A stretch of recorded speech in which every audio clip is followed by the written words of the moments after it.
Good afternoon, Wealth Our Way Nation. What is going on? It is your main man, Charles Tank Harris, the founder and chief visionary officer of the financial literacy platform, Wealth Our Way, where our motto is wealth is not only for the wealthy. We are here today to start episode 101, Ethereum, digital oil. And we're going to have a special guest today, my main man, Devlin McConagly. You guys all know him and love him. He's been here before. I have to invite Devlin. So give me a quick minute while I do so, because I'm messing up the broadcast. I'm having all types of internet problems right now. And as a result of these internet problems, I had to go to my phone as opposed to my computers. I'm just having all types of issues. So I got to invite Devlin in right now. Give me a quick second to get that done. So hold on. Let me see how to do this. Boom. So I keep me there, and then I go to my email.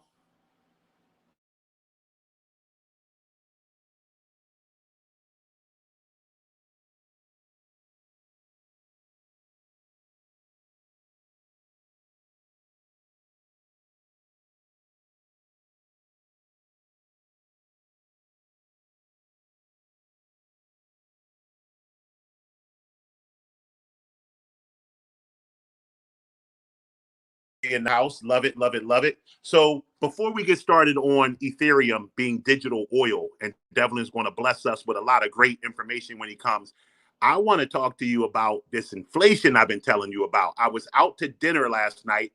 I couldn't hear the audio of the recordings, but I just saw the headlines. I had TVs to my left and TVs to my right, different networks, both talking about the inflation that we currently face. President Biden said he's going to address the inflation problems. We have gas is fuel for your car, 50% more expensive than this time last year. Energy, 12% up for oil, for electricity. Food prices, 15% for meats, 12% for dairy. I'm not a bragger. Yes, I am. I'm a bragger. But I got to have you guys recognize, and this is a credibility play right now. This is me reassuring you that when you come here every day for 15 minutes, you're not just listening to some dude who makes stuff up, who doesn't stand behind what he says, who doesn't have the intelligence to navigate the financial landscape that I am here telling you guys about, that I know what I am talking about. I've been telling you, my programs are burnt into the internet. You can go back 6, 7, 9 months to me telling you about how inflation is coming, how a market correction is coming, and how the devaluation of the US dollar is coming. We are seeing all of it rear its ugly head right now. I used to spend time in Clubhouse. I don't really go into Clubhouse too much anymore. Clubhouse, to me, has become a place where people only want to hear what they want to hear, what they came in believing. They want to be in a forum where they can have that reinforced. Right now, yes, there are lots of ways to make money. I've told you about ways to make money. But people want to believe that the stock market always goes up, that the cryptocurrency market always goes up, all of these different things. And the reality is that's not the case. And we got brother Devlin with us now, so I can stop stalling. But my stalling was purposeful. You have to look at the news, you have to scour the internet, and you have to see that everything that I have been telling you about inflation is coming to pass. And once again, I'm not saying that so somebody can strap the Nobel Peace Prize across my chest or that I can be deemed the financial guru of the year. I just say that so that you know you have a lot of different places where you can go get financial information. I want to assure you, you are in the right place because I know what I'm talking about. And when I don't know what I'm talking about, I get cats like my man Devlin to come on who knows what he's talking about. Devlin's going to talk to us today about Ethereum. He'll be back tomorrow. We're going to talk about staking. We're going to talk about ways for you guys to make money. Because at the end of the day, I know we come here to get information, but we also come here to take action and find ways to make bread. So, brother Devlin, welcome back to the show, my man. Thank you very much. Great to be here. And I am also concerned about inflation. I was happy to see the immediate reaction in the crypto markets after the CPI index was to go up, which is what they should do. Should be a hedge on inflation. And then I think there's still some Evergrande noise cooling everything off. There's a lot going on right now. Very unpredictable. So Brother Devlin, before you continue, I need somebody in the comments, Sister Lindsay, my assistant Renee, somebody tell me, are you hearing Devlin well? Because I'm hearing him very low. I have my volume up. I don't know if that's the volume you guys hear on, because I only hear me and my loud ass every day. So before we continue on, I don't want his brilliant wisdom he's about to share with us not to be well heard. Are you guys hearing him at a level that everything is fine? Hit me in the chat and just say everything is good. Yep, I hear him fine. Looks good. Go ahead, bro. All right, we'll rock and roll. So topic of the day, Ethereum. I listened to Chad's Bitcoin presentation with bated breath, episode 100. Congratulations. Proud of you, brother. And it was fantastic. Such a wealth of knowledge, such a great panelist to have on. I wanted to switch gears and talk a little bit about Ethereum. I know they get lumped into this basket of cryptocurrencies, and we talked about that last time you and I were on. They're so different that the fact that they're digital is probably the only thing they share. Bitcoin is intended to be a store of value. Digital gold is what everybody refers to it as. And that's wonderful. And gold has its purpose, and Bitcoin has its purpose. Ethereum is a totally different animal. So Ethereum at its heart is a platform. It's not a currency. An echo on your side. Yeah, that's me. Hold on for 1 second. I finally got my computer working. So let me leave with this device.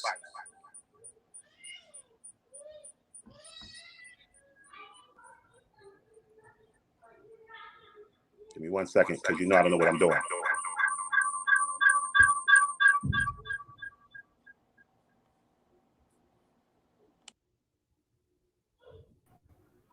Okay, talk now. There we go. Cool. Much better. So Ethereum is a platform. At the heart of it, it is a decentralized platform with, at its core, something called a distributed ledger. It supports something called decentralized applications, which are bits of computer code that run. In a more traditional sense, before Ethereum, before these types of chains, these would have been servers sitting in a server farm someplace in the middle of a mountain with a bunch of guys making sure they keep running. Those were centralized applications where if the power went out to that building, the application went down. So the pitch on Ethereum as a platform is that you can write a bit of code, you can put it out there in the world, and it decentralizes. It is managed and run on many sources and nodes. The second part of that is the idea of a distributed ledger. So if you lent me $1,000 and you had your checkbook out and you would make a note that says, I lent Devlin $1,000, and I have my ledger, my checkbook over here, and I said, I owe Tank $1,000. And I make payments to you for, a couple of months. And then we go to square up and you say, wait a second, you didn't pay me everything. And I say, well, my ledger says I did. And your ledger says I didn't. We have a dispute. We introduce a third party to that. Maybe there's an arbiter who can keep their own ledger and work it out. But as we add more and more ledgers to that balancing, we get something called a consensus, which means that the majority of the participants in this transaction say that it's this, therefore it's this. That's a decentralized ledger. The power of that is it lets you decentralize finance and use the operating power of all these nodes and mining, and we'll get into that proof of work in a second. But you use the power of the network to keep ledgering and to keep applications running. That's Ethereum. Now, the coin that we talk about, the Ether token, is the gas, is the oil that fuels that engine. The way that things transact on that network, the way that miners who are performing the proof of work, which actually validates the ledger and keeps all of this certain and immutable, they're paid in Ethereum, in the coin, in Ether, the coin. So the coin has an intrinsic value because it's the coin of the platform, the token of the platform. And now, because of its value and because of its purpose, it's being traded as and transacted as a unit of currency. So now it has gained this status like Bitcoin, where people are comfortable bartering, trading, buying and selling in the moving value of Ether. But that was not its purpose. Its purpose is to power this super engine. decentralization. I want to ask a question real quick because you raise a valid point. Every time I talk about cryptocurrency, I am trying to explain to our audience why it's worth something. And you just gave a great explanation by talking about the ledgers as to why the token would have value. Information is power, as we say. Information has value, as we say. If there is an ongoing ledger, an ongoing blockchain that validates information between two entities, the person who has the ability to unlock that information should be paid a price.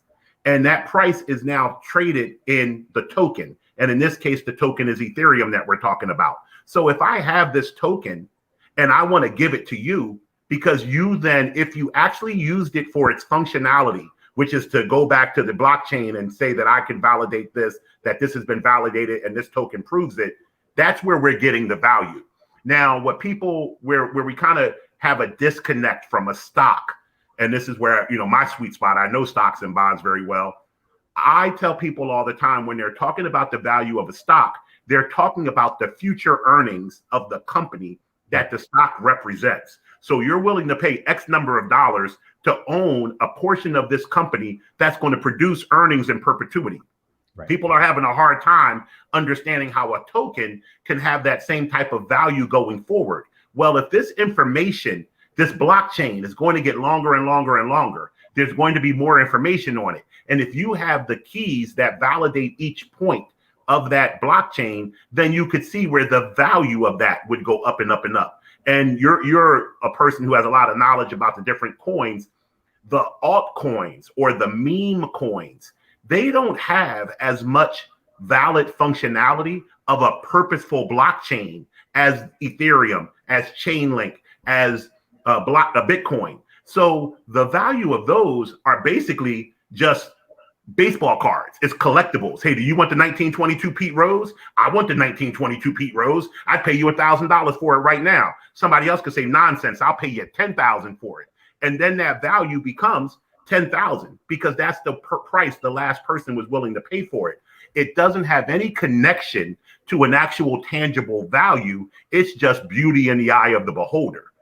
Could you elaborate on that a little bit? Yeah, I will. And I think it'll probably lead into the next. I want to kind of take NFTs, which I think you just roped in with altcoins. I want to bifurcate those for a second. So I think when we talk about NFTs and their intrinsic value, let's save that for its own topic because it is fascinating. I'm gonna tell you a couple examples as to why that is really the game changer in all this. But altcoins for a second. When you look at the myriad of coins that are out there, most of those are projects that were started up with a particular purpose. They've found a technological need in the marketplace and they're trying to serve it. So something like Chainlink solving for off-chain data, other platform providers to compete with Ethereum that provide similar services, smart contracting services, which we didn't yet talk about, distributed ledger, et cetera. They are alternatives to Ethereum. And Ethereum gets lumped in as the altcoin as well. It's the big daddy altcoin, but it is not the Bitcoin, and everything not right. Bitcoin is technically alt. I think that'll change soon, but I am a fan of Ethereum because I think of Ethereum like Standard Oil back in the robber baron days. If Standard Oil not only owned the oil, they owned the refinery, they owned the pumps that brought the oil out of the ground, and in many cases, they own the horizontal integration of the chain. Ethereum is that. It is the mechanism by which you run the platforms, which would be the machinery that runs off of oil. And it's also the oil. So if you could imagine rewinding the clock and being able to invest in Standard Oil as it was an emerging technology, and we didn't quite know how many gasoline engines would be there and what the demand for oil was going to be, that's the position we're in from a digital standpoint.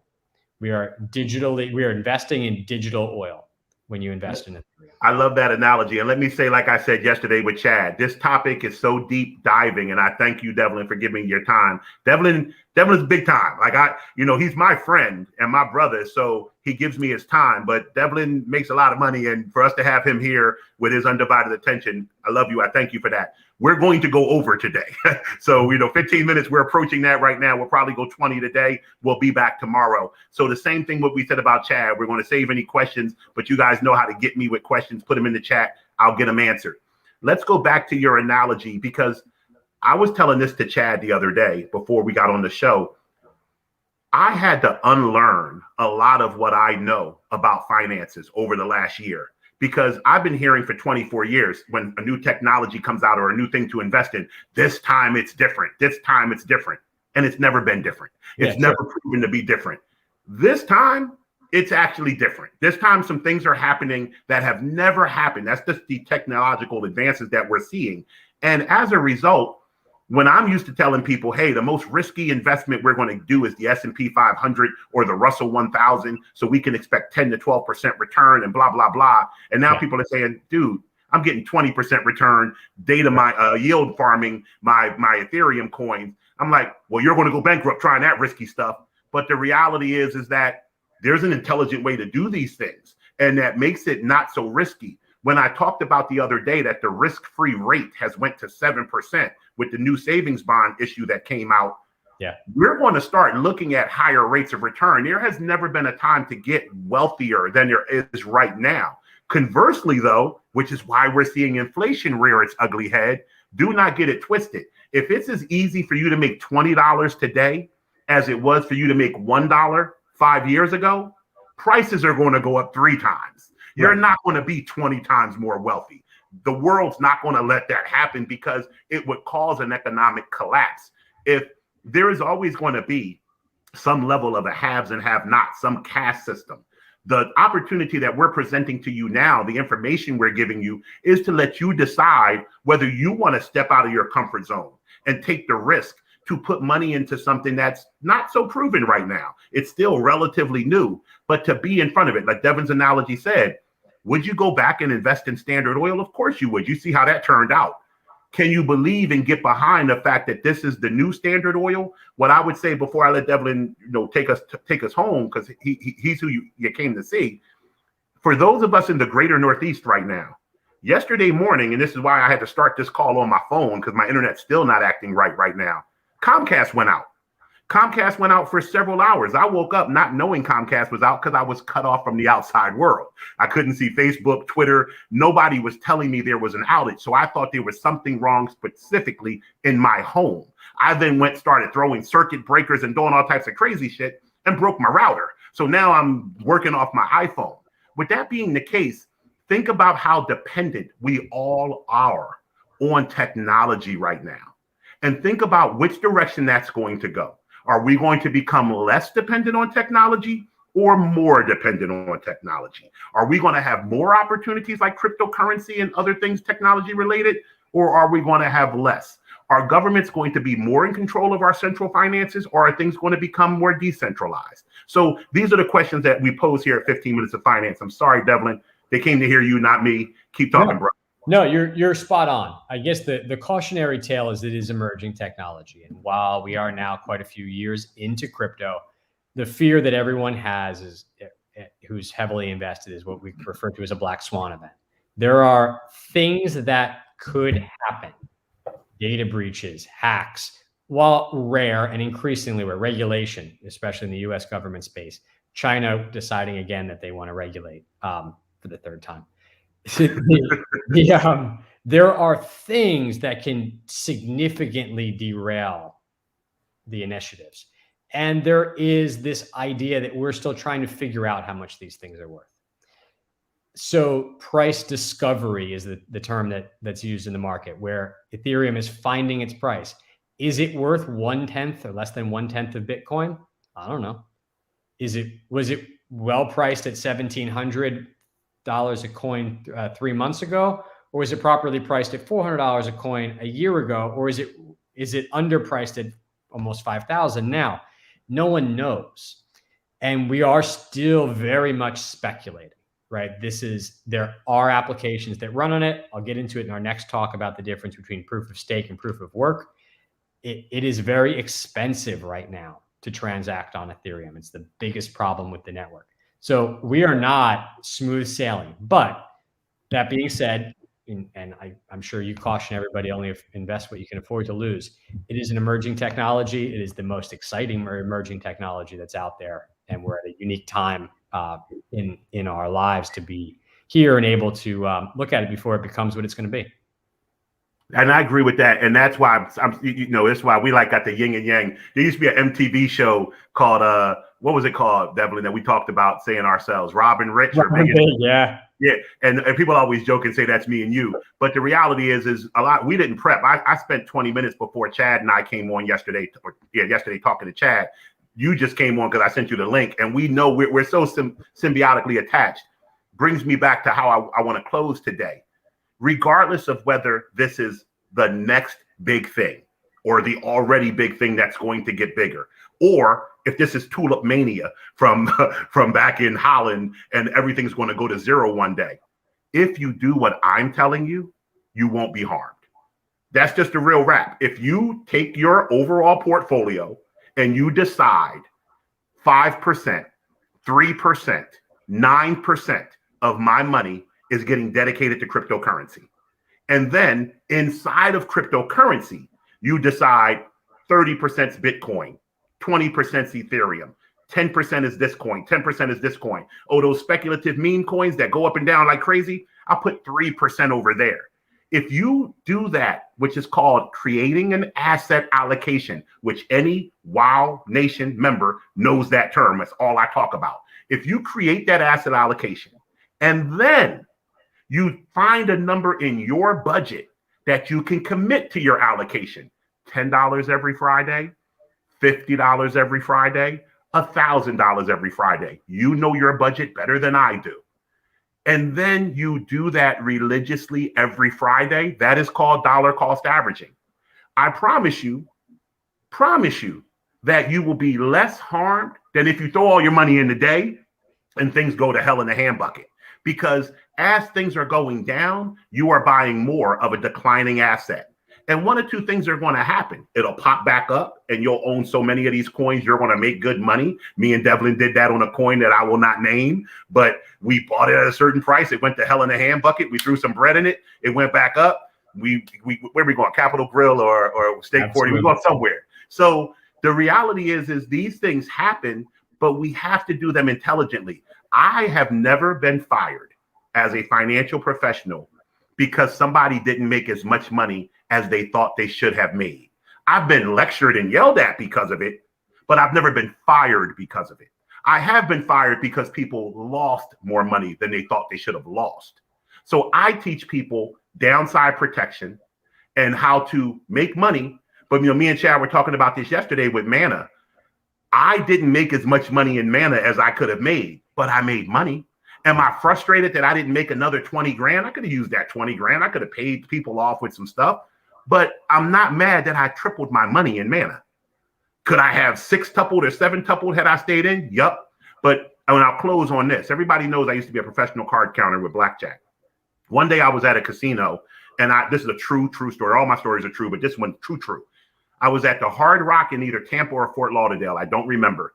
And I literally watched the guy get walked to the cage with some chips. I couldn't tell how many chips he had. But when they paid him in a shopping bag. They gave him enough money to fill up a shopping bag. And then the 2 security people walked him out. So, the floor people running their mouths talking. I asked what happened. They said that guy is drunk as a skunk, first of all. And that's why security's were not just because he got all that money, but because he may not be able to find his room. He's that drunk. He's been here since 1 p.m. betting crazy, hitting 20s, splitting 20s, hitting 16 against a break card. He couldn't lose today. And he just kept putting more money and more money out, table maxing, all that stuff. He got lucky. And he turned $25,000 into $500 and some thousand. I said, pissed off a little bit, that would never happen to me. Because if I come into a casino with $25,000, if I make 10,000 or 20,000, you're out. I'm sorry. Because I know mathematically over time, if I behave that way, I'm going to win. The dude that won 500,000, he came back a month later, I'm sure, and gave it all back because he thinks it's sweet. I always do things prudently and logically. When I buy Mana at 92 cents and it goes to $2, I'm out. It's exceeded my expectations. When I find out later on that it went to $4, yeah, I'm salty, but it did what I needed it to do. And that's the way I want you guys to approach things. We need to set target prices. We need to allocate. And if you do that, you won't get hurt. the way these people who are mortgaging, taking out second mortgages and throwing it all in crypto because they have fear of missing out. And when it goes down 40%, they think cryptocurrency is the devil. They are stupid. You're at 15 minutes of finance so that you're not stupid. Well, today it was 26 minutes of finance. Devlin will be back tomorrow. I hope to have my internet working right, A. B, because it'll be his part 2, I'm going to spare you guys my 3 or 4 minutes of talking in the beginning. We're going to go right into letting Devlin close us out for the weekend. Brother, I sincerely love and appreciate you, man. And congratulate Devlin. He added a new baby boy to the family not too long ago to go with my 2 nieces. Now we have a nephew over there. So Congratulations to you and wifey. And thank you for showing up and blessing us with your knowledge, my man. And anytime, my friend. Love you. And thanks again. Yes, sir. And remember, here on 15 Minutes of Finance, what our motto is: wealth is not only for the wealthy. You guys take care and have a great day.